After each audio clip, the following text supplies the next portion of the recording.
Garden, the world's most famous arena. My name is Robin. I will be your tour guide today. We're going to have a lot of fun as we make our way through the 1.1 million square feet of Madison Square Garden. A couple quick things before we get started.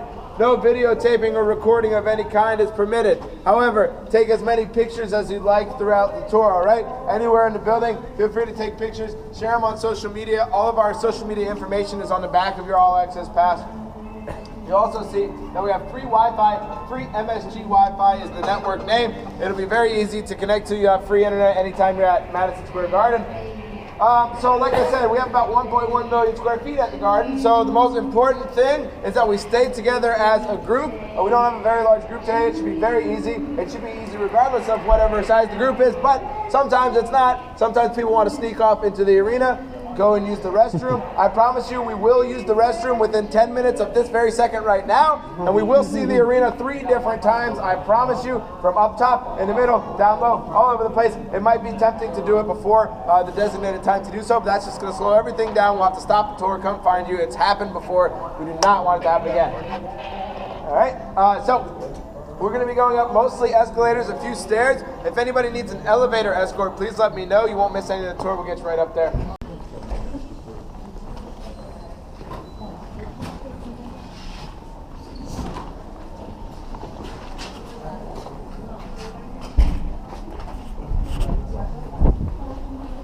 Ez tényleg olyan, mint egy gorillában.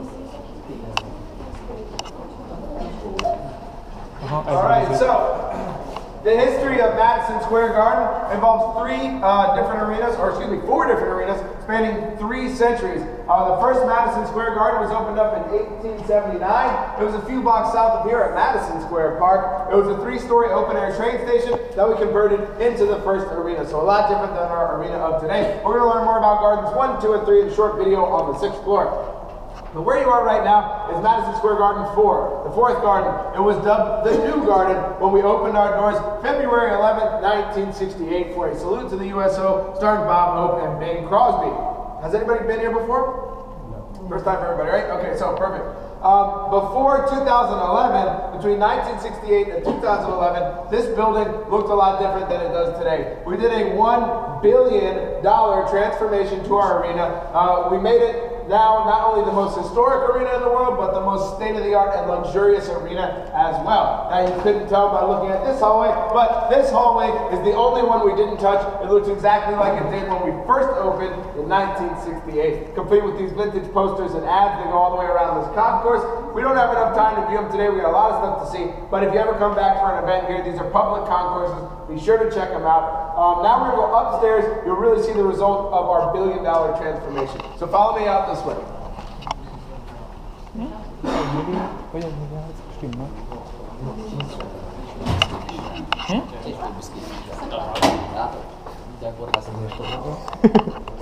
Tényleg, trófot.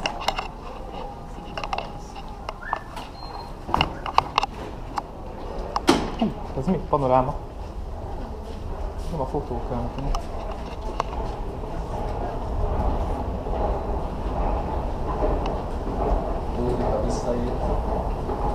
Kicsoda? Ja, küldtél neki képet? Most hol vagy? Na hát itt megy a gépen. És? Ugye, egy időlle. Nagy kosárlabdás a csaj.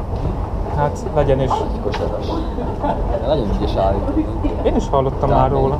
Ügyes főszpétán válogatott is lenni. Hát nem tudom, B-ből egyenlőre válogatottnak nehéz. Még jobbik 20 éves. De hát még fiatal nagyon. Hát igen.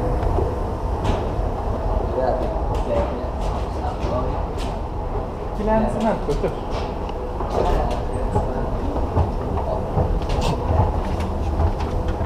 Fiatal nagyon, tudom. Micsoda? Ja, igen.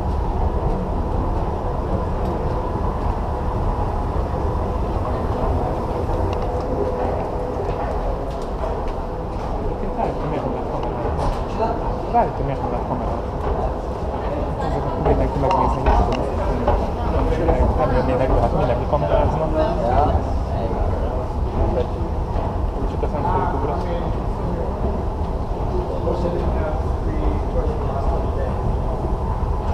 Most a legfelső szó. Felmegyünk oda is?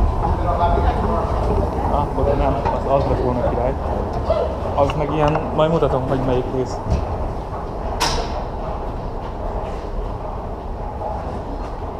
Tehát a pálya fölött van egy ilyen skycourt.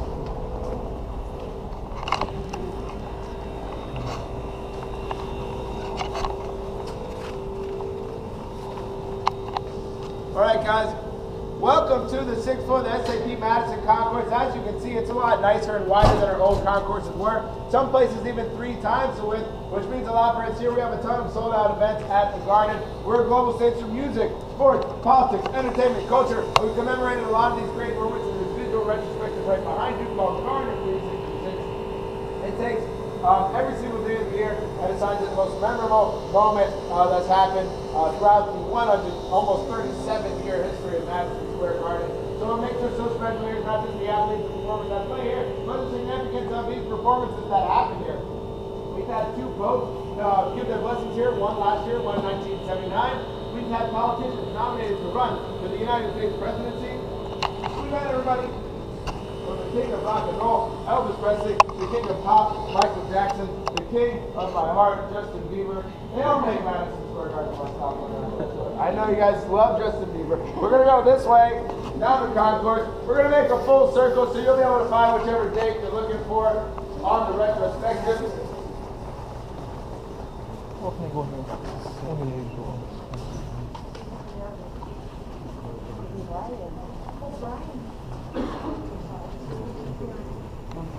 Oh, yes. Get it done. Get it done.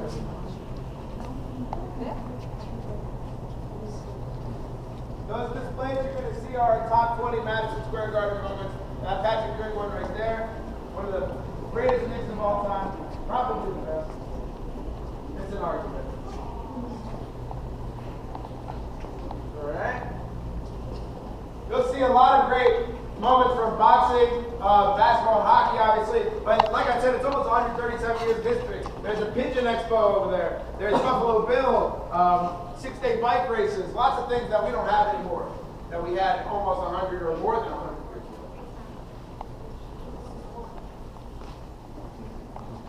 Hey, még itt is van kamera.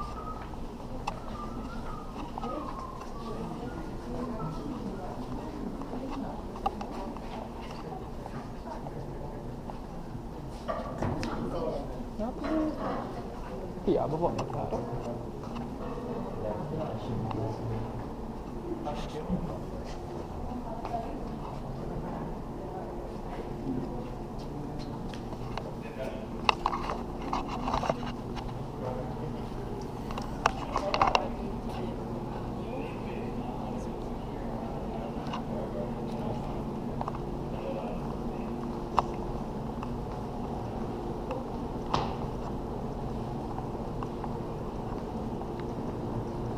És a dinók nem voltak annyira híresek, hogy ide kerülhetnek? Nem dinó volt. Micsoda? Nem dinó volt. Hát... Akkor mi? Hát, radioaktív szer.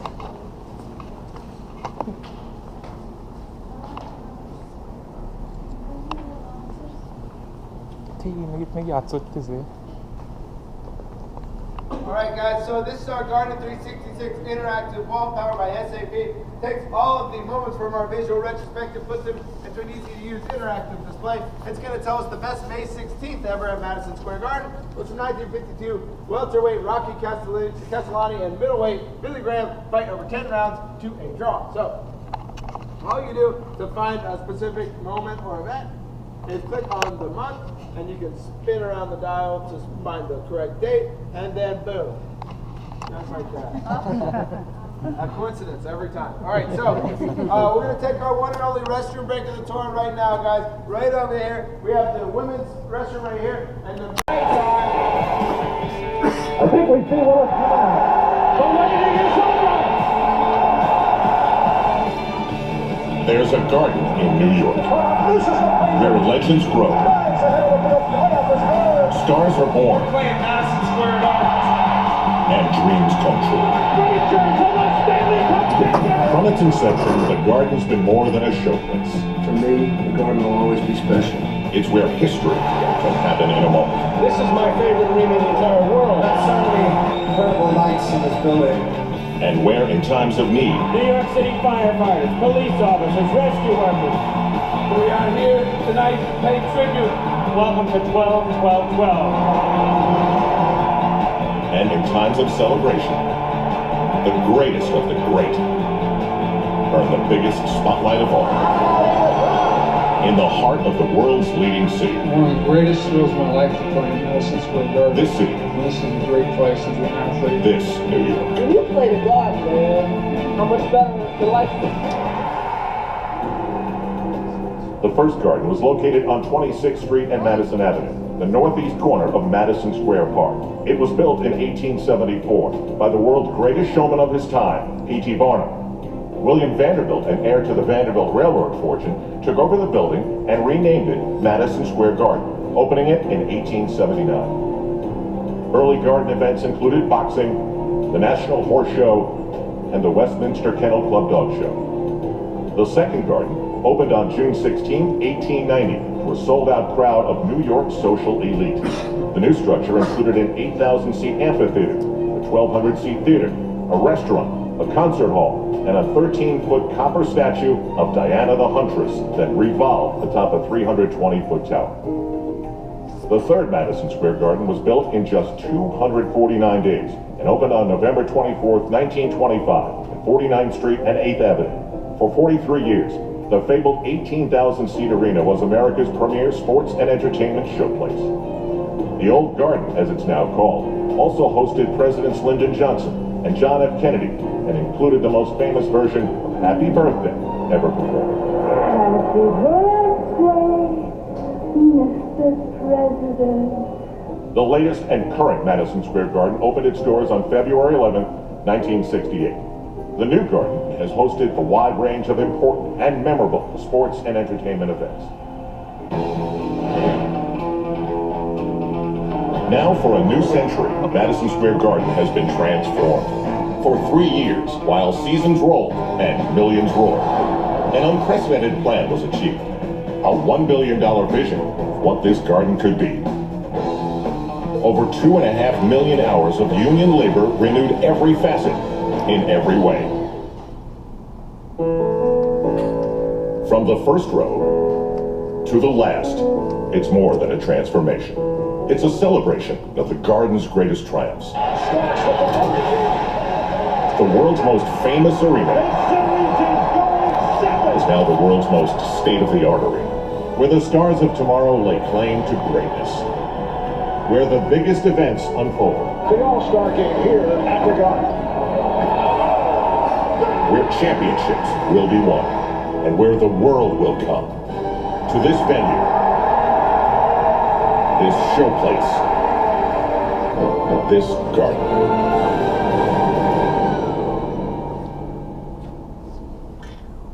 All right, this way.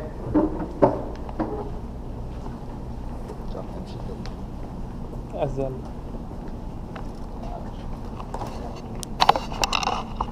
Okay, so we took the top 20 moments of Madison Square Garden history, and we put them in museum-like displays. I'm going to share a few of them with you right now. Does anybody like basketball? Any basketball fans? 1, 2, 3.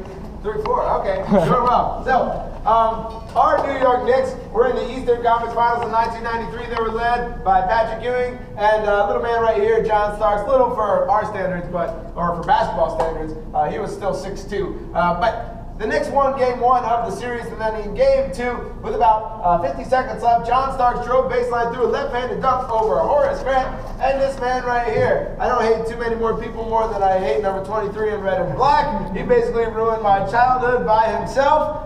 Growing up as a Knicks fan, I was pretty tough watching our team lose to Michael Jordan and the Bulls every single year. So in this moment, in the final seconds of Game 2, the Knicks finally beat Jordan. Not even Michael Jordan himself could stop John Starks, and the Knicks took a commanding 2-0 lead in the series and promptly went on to lose the next 4 games in a row, which doesn't happen many times. When you win the first 2 games of a series in the NBA, best of 7, you have a 93% chance to win. So So this was part of that 7%. The Knicks lost. The Bulls went on to beat Charles Barkley and the Suns. Charles Barkley was MVP that year. The Bulls won their 3rd straight championship. Charles Barkley never won a title because of that man as well. So the next 2 years, actually, Jordan decided he wanted to play some baseball, right? He was too good for basketball, had a severe gambling problem. But I'm digressing now. You can look into it later why he went and played baseball. But either way, the Knicks got a chance. We finally made it to the finals without Jordan standing in our way. Went up 3-2, going into Houston to play the Houston Rockets. 1 win away from the first championship since 1973. And actually, the Rangers won their first championship that year since 1940. So we thought we were going to get both in 1 year, finally. Going into Houston up 3-2, the Knicks lost game 6 by 2 points. And then in game 7, the hero from this moment right here with the dunk, John Starks, he took 17 shots. He made 2 of them. Knicks lost by 6 points. We're still waiting for that 3rd championship. Patiently. We're very good at waiting around here. Oh, wait. It's getting old. Anyways, he made that dunk though. The most famous thing John Starks ever did was miss a shot in game people play at the Garden. You had to wait in line to get tickets, so it was a little bit different than going on the internet and buying them. All right, so speaking of great Canadians, this guy's pretty good. Wayne Gretzky, the greatest hockey player of all time. You guys hockey fans? Anybody hockey fan? Okay, a few less hockey fans than basketball fans here. Well, just take my word for it. Wayne Gretzky is the greatest hockey player of all time. He's got more goals than anybody else in the history of the NHL. He's also, not surprisingly, got more points than anybody else in the history of the NHL. To get a point in hockey, you either need 1 goal or 1 assist. Each counts as a point. So not surprising he's number 1 in points scored. However, the surprising part is, if you took away every one of his record-setting goals, he's still number 1 in points. He's got more assists than anybody else has goals or assists combined, which is crazy. He also won the MVP award his first 8 years in the National Hockey League. Things that nobody's ever come close to doing. That's why his number 99 is retired league-wide. The only hockey player to have their number retired by the entire league. Nobody will ever wear it again. Such a high and prestigious honor. Only one other person in any sport has their number retired by the entire league. Does anybody know who it is? I think I got some Americans on the store, right? It's a baseball player. Yeah, Jackie Robinson, number 42. First African-American baseball player, right? So everybody wears number 42 on April 15th in Major League Baseball. It's Jackie Robinson Day, the anniversary of his first game. But besides that, nobody gets to wear it ever again. So, Wayne Gretzky played his last 3 years here with the Rangers. Final game, April 18th, 99, against the Penguins. He skated around the ice trail by his teammates, and then he skated around by himself after the game, and the crowd gave him a standing ovation, went crazy. So we have a bittersweet piece of memorabilia here, which is an invitation to his retirement party. His retirement party happened after the game at a restaurant and bar called Windows on the World. Windows on the World was the restaurant and bar on the 107th floor of the North Tower of the World Trade Center. One World Trade Center all the way up at the top. So no longer there, that's why we say it's bittersweet. But I heard they had a great time that night, 1999. The great one retired. All right. So, a rare non-sports moment. This one is Marilyn Monroe singing Happy Birthday to John F. Kennedy. I'm sure you're all painfully aware of what did or maybe.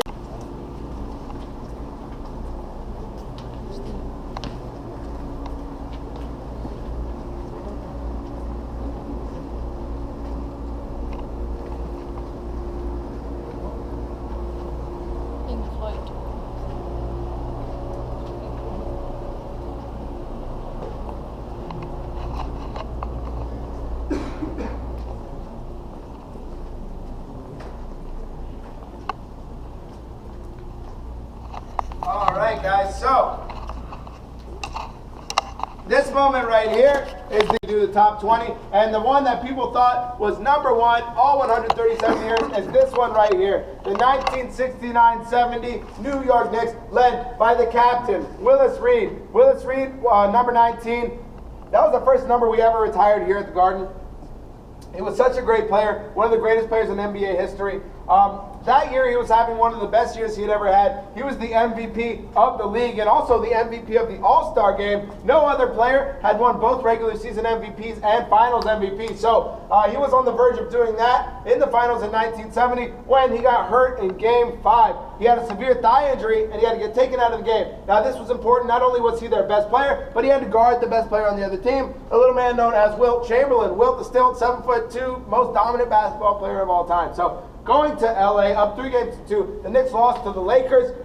Wilt Chamberlain had 45 points and 27 rebounds. So we come back here to the Garden, winner takes all, all right? This game would decide the championship. This was a very, very, very big, important game, not just for the Knicks, but for the NBA. If the Knicks could finally win a championship, it was going to propel the NBA into a new era where hopefully they would be have a lot more fans.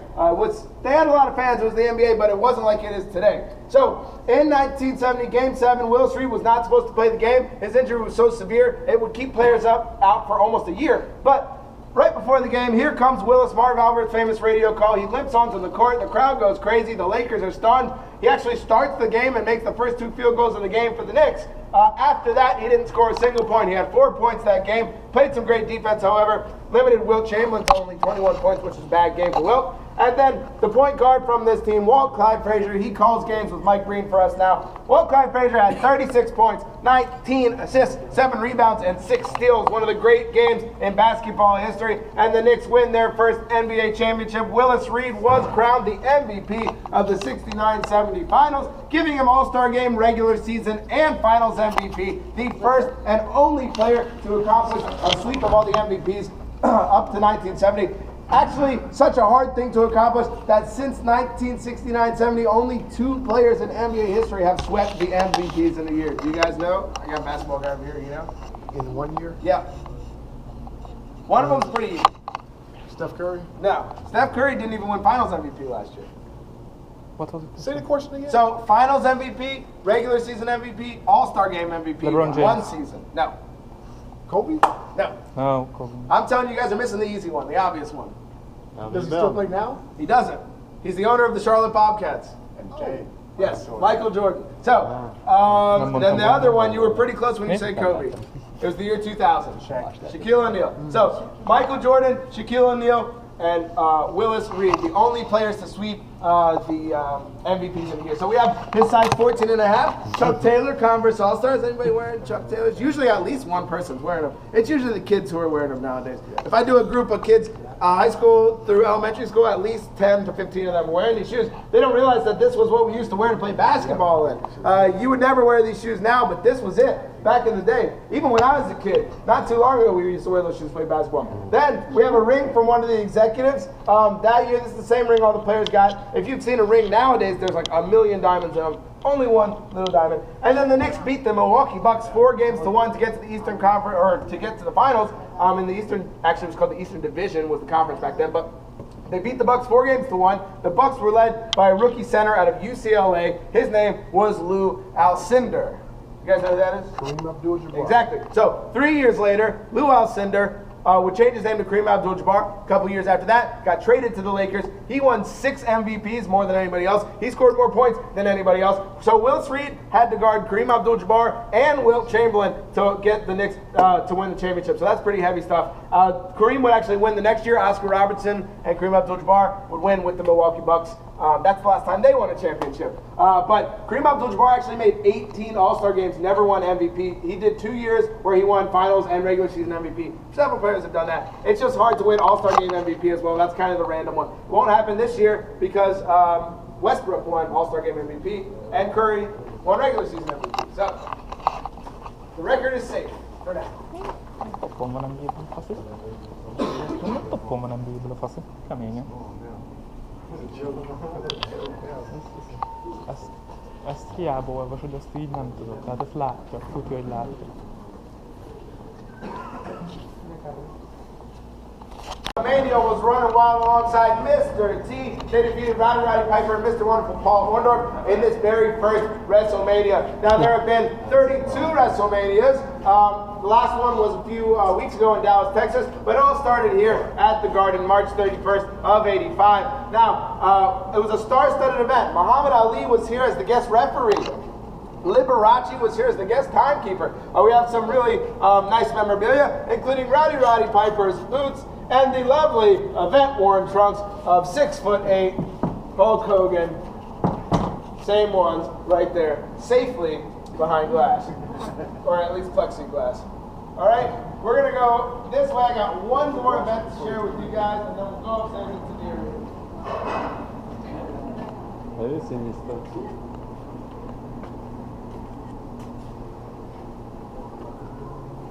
Ebből alig lehet látni valamit. Nem pont ilyennek képzeltem el, de jó.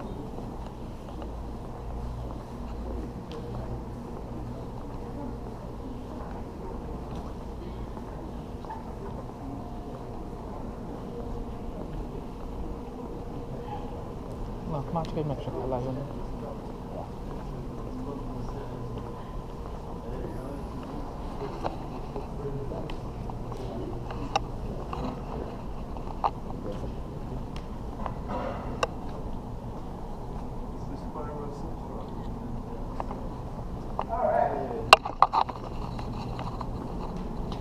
This is the last event I want to share with you guys. March 8th, 1971, the fight of the century. Two undefeated heavyweight boxers, Muhammad Ali and Joe Frazier. So everybody wanted to see these men fight, and we got our wish at the fight of the century, March 8th, 1971, when Joe Frazier defeated Muhammad Ali, gave him his first professional loss. Now, Muhammad Ali did not like that very much, demanded a rematch, and he got that rematch almost 3 years later, again here at the Garden. Ali Frazier 2. Down goes Frazier, and now Ali wins the fight. So now we're tied at one fight apiece. The third fight in the trilogy didn't happen here at the Garden, didn't even happen in the United States. It happened in the Philippines. The Thrilla in Manila. All right, so this fight in the Philippines was crazy. It was the most brutal boxing match of all time. Both guys really beat the crap out of each other. It was a 15-round fight. After the 14th round, both men were in their corners. Joe Frazier was basically blind because he got hit in the face so much. He had such severe swelling, he couldn't really see. And Muhammad Ali was beat up so bad that he actually told his trainer, there's no way I can fight the last round. I feel as close as I've ever felt to death. I really think if I have to go fight Joe Frazier, he'll probably kill me if I have to fight one more round. Now, his trainer was unwilling to throw in the towel. He didn't want him to quit. He said, you're the greatest boxer of all time. I don't care if you die or you win, but you're not quitting this fight. So, meanwhile, on the other side of the ring, Joe Frazier, basically blind, is ready to keep fighting. He's telling his trainer, I know I got Muhammad Ali beat. Let me get him out. Let me get out there and finish him off one more round. I don't care if I can barely see. I'm going to finish him off. So, his trainer said, you know what? I don't think it's such a great idea that you fight Muhammad Ali blind. Everybody's going to remember what you did here today, but I'd be a terrible trainer if I let you go out there and fight him blind. While Joe Frazier is protesting, unwilling to quit the fight, his trainer actually cuts his gloves off, throws in the towel, and while Muhammad Ali is begging for the fight to stop, it does stop, and he is the victor in 14 rounds by technical knockout. All right, so Joe Frazier died in 2011. He hated Muhammad Ali till the day he died. He really thought he should have been champion. Again, the first fight and that last fight in the Philippines were both title fights. The only one that was not was the one in the middle that Ali won. So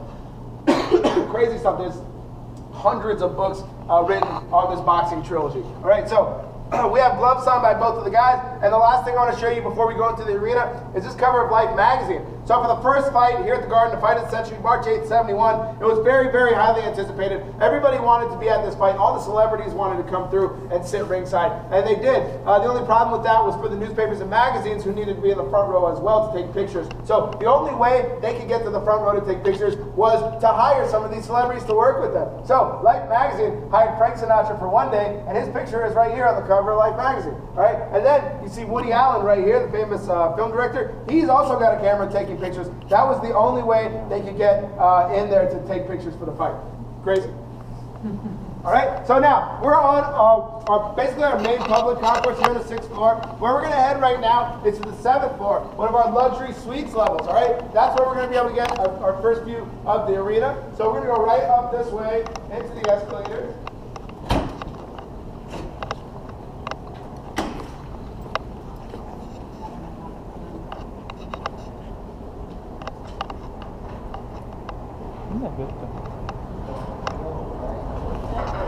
Ja, ott volt a Knicks, úgyhogy már körbe is értünk. May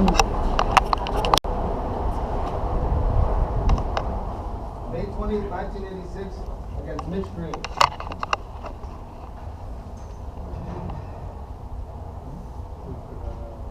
Tyson Moore. All right, so here we are at the Lexus Madison Suites level. We have, when we opened Madison Square Garden, we actually had 0 luxury suites. Now we have 18 up on the 9th floor, 58 here on the 7th floor, and 20 down on the 5th floor for a grand total of 96 suites. Exactly right. So we have 96 suites here in total at Madison Square Garden. Now, lots of different luxury spaces. The suite that I'm going to take you in is actually going to be at the end of the floor, the biggest, most luxurious suites downstairs on the 5th floor. So I'm going to bring you this way into the arena. You see these candid photos on the wall. Our old dictator Bush right there. We have Elizabeth Taylor. We have Dean the Dream member Earl Monroe from the 1973 New York Knickerbockers. We have Johnny Cash and Neil Armstrong hanging out at the Garden for whatever reason.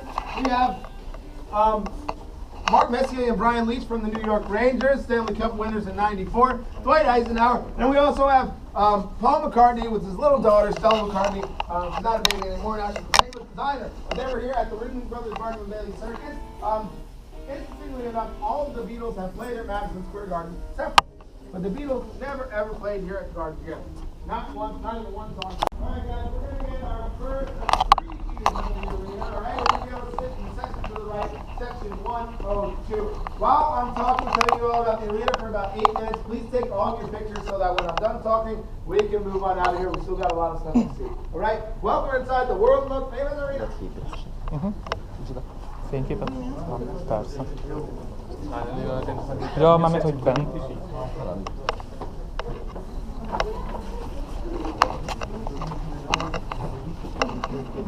Yeah, of course. I know where you just got that.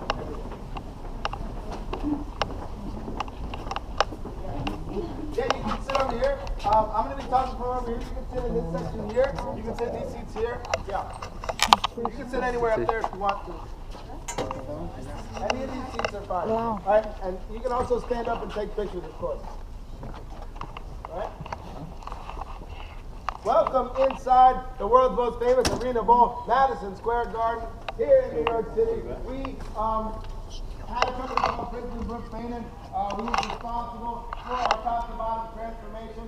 They actually replaced every single seat in the arena, made them more comfortable, wider, nicer. They made all the concourses wider and nicer, and they also added these chase bridges. You'll see them going east to west across the arena, seamlessly suspended from our iconic ceiling, all right? These are the most unique view, not just in the Garden, but any arena in the entire world. We're going to go up on one of those shortly. You'll see exactly what I'm talking about. But they're seamlessly suspended, like I said, from our iconic ceiling.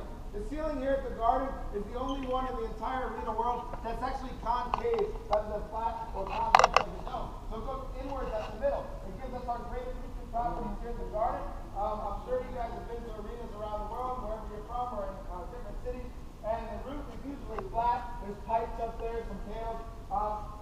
Our roof is a lot different. That's why our acoustics are so great. Not only is it shaped differently, but it's made of a perforated metal deck. When we get to the bridge, you'll actually see this a lot better, but there's thousands of tiny holes in the ceiling, and in between the ceiling and the actual roof, it's filled with sound-absorbent acoustic insulation. So literally, sound goes up into the roof, gets trapped in the roof, doesn't bounce around the entire building. It makes the room sound a lot smaller than it actually is. It sounds like a theater, maybe 3,000 people, but you can fit 20,000 people at Madison Square Garden for a concert.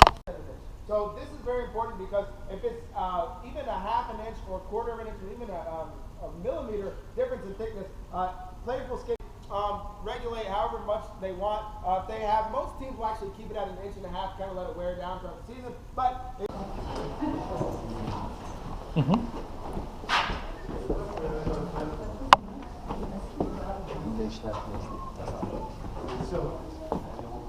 Itt menjünk körbe. Welcome to Chase Bridge North. If you want, you can go down to the front row, right here. Get what some people think is the best view in the house. You don't have to go down there.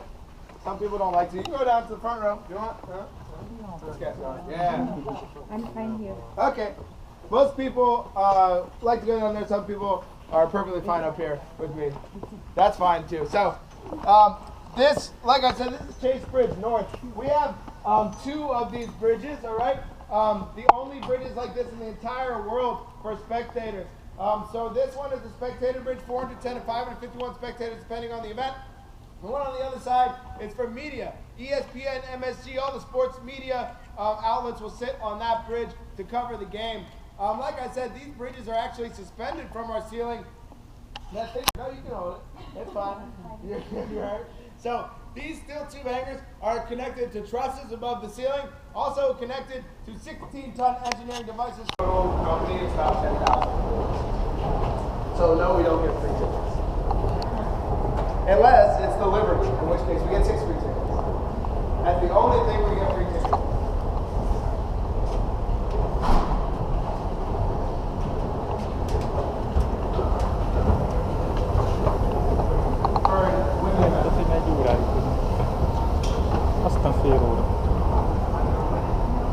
Actually, they just started their season yesterday. I couldn't go. I wanted to go. But I got my 6 tickets. But they play again next Saturday. Egy időben le lehetett most nem tudom. Egy időben le lehetett. The cheapest thing you can see here, they don't even sell the upper bowl, so every seat you're going to get is going to be close.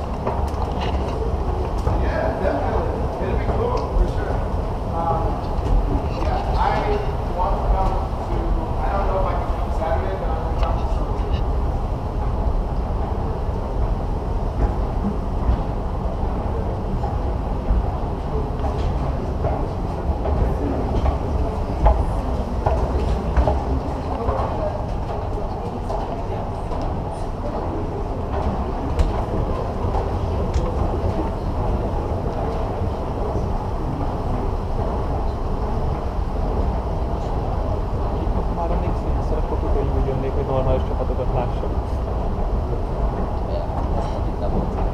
Igen. Egyébként, de tényleg így van.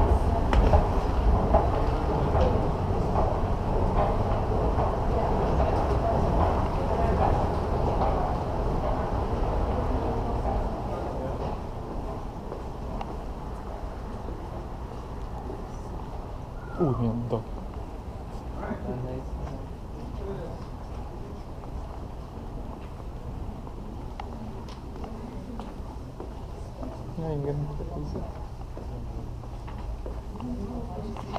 All right, guys, this is the Delta Sky 360 Club, 10,000 square feet of premium hospitality, VIP space. So if you're in the first 800 seats closest to the court or the ice, excuse me, you get free admission, or you get free food and drinks with admission to this club. And the cool part about this area is that the locker room complex is behind there, and the court and the ice is out there. So you actually get to watch the players walk back and forth through this exposed glass walkway. You literally get right up next to it, and Melo, Porzingis, Henry Lundqvist, all the players from the Knicks and the Rangers walk right past you right there. So we're going to go into the locker room complex right now. Excuse me. Tickets to range how much here? Well, tickets for Knicks and Rangers games and premium concerts, of course, are usually always sold out pretty quickly. These are all for sure season ticket holders. You can get these tickets on StubHub, secondary market kind of things, but it's really going to depend on which team is here, how expensive it's going to be. I've sat here one time for a hockey game when the Rangers were okay, but the team they were playing was the worst team in the league, and it was about $250 a ticket. And that's probably the bare minimum you're ever going to pay to get in a seat that has access to here. But when it's a good team, and our team is good, it's going to cost you thousands of dollars to sit down there. All right, so we're going to go in the locker room complex, but we're here now. So, all right. Azok majd le voltak döbbenve, hogy mennyi, hát az... Én inkább azon csodálkoztam, hogy ide $250 jegy. Alright, as you can see, the skate marks lead to the Rangers locker room, and this is the Knicks and Liberty locker room right here. You can go up to the row. Yeah. Alright, so Knicks and Liberty here, Rangers right here. So you'll see that the Liberty logo is covering up the Knicks logo right now. It's their turn to use the locker room for the season. They'll use it all summer up until September, all throughout their season. But that's the same locker room that the Knicks use. when they're here throughout the year. They share with the Liberty and St. John's Red Storm, the college team that plays here. Rangers are the only ones that use their locker room. It's a little bit bigger than the Knicks. They have more players and more equipment, so they need the extra space. They're actually round for a reason. Mark Messier, the captain of the '94 Rangers, great Hall of Fame hockey player. When we redid the locker rooms, he suggested that we make them round so every player could look each other in the eye for ultimate team accountability. So that's why both locker rooms are round now. And you'll see, like I said, the Liberty logo is in the floor, the Knicks logo is underneath that, but the Rangers logo is always covered up by that blue carpet. You'll rarely ever see it exposed. Maybe a few days a year will that logo be exposed if they're filming something in there or something like that. But the logo is always covered up because the players are very superstitious about anybody walking on the logo or looking at the logo or anything like that. So even when hockey's not in season, they still cover up the logo. Very superstitious, all right? They feel like if somebody walks on the logo, that the team will lose. Not only that, but maybe somebody will get hurt, something like that. In case somebody does get hurt, we have a full medical facility in the back, x-ray machines, dentist chair, full dentist team on staff, especially for our hockey games when teeth tend to get lost. So we have all that. We have state-of-the-art things like a cryo chamber, huge cylinder. You put an entire human body into this, and it uses nitrogen to heal tissue-based injuries quicker. We have whirlpools, 15-foot tall to 20-foot tall shower heads for our basketball players, which is pretty crazy. We have full updated workout facilities, weight rooms, small square gray rooms for our visiting teams. We don't take care of them here.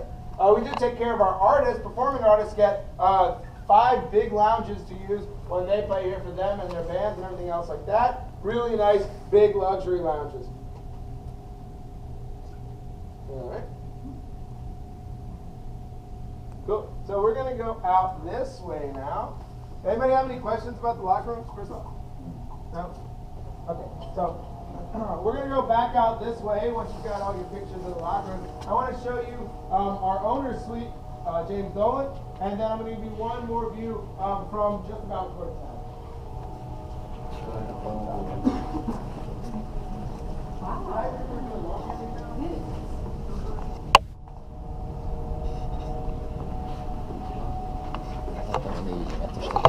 Mi? Szóval ez azt jelenti, hogy fingottál egyet a Gardenben. Alright guys, we're going to enter into this suite right now. The only rule in the suite is that we don't sit on any of the furniture, alright? That's only in the suite. Gyanítom, hogy ide nem nagyon lehet majd leülni.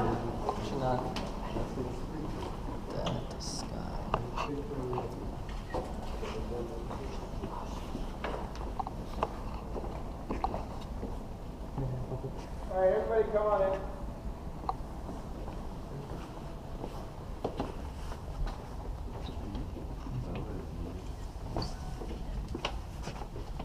Alright, everybody come on in the suite.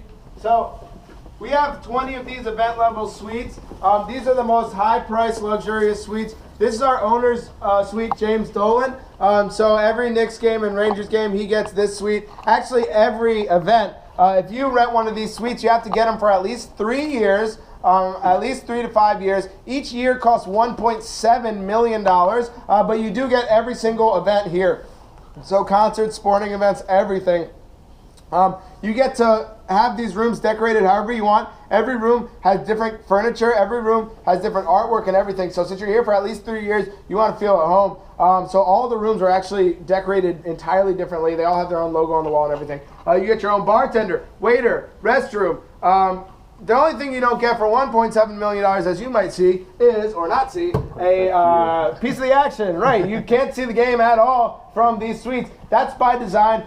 Some of the most well-known people use these suites. They don't always want to be seen by the public, get asked for autographs and pictures and everything like that. So these suites are designed to be private, away from everybody else. Now, you can watch the game on TV if you want. You can watch anything else on TV. Our owner also owns a cable company called Cablevision. So it does have whatever you want. Every room has different furniture. Every room has different artwork and everything. So since you're here for at least 3 years, you want to feel at home. When you hit the ceiling, you can see very clearly to the top of the arena, just like they can see us here.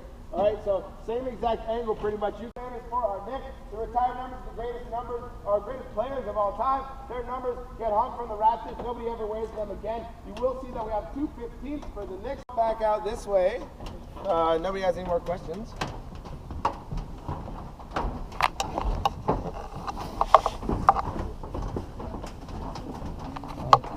Megállok egy kicsit.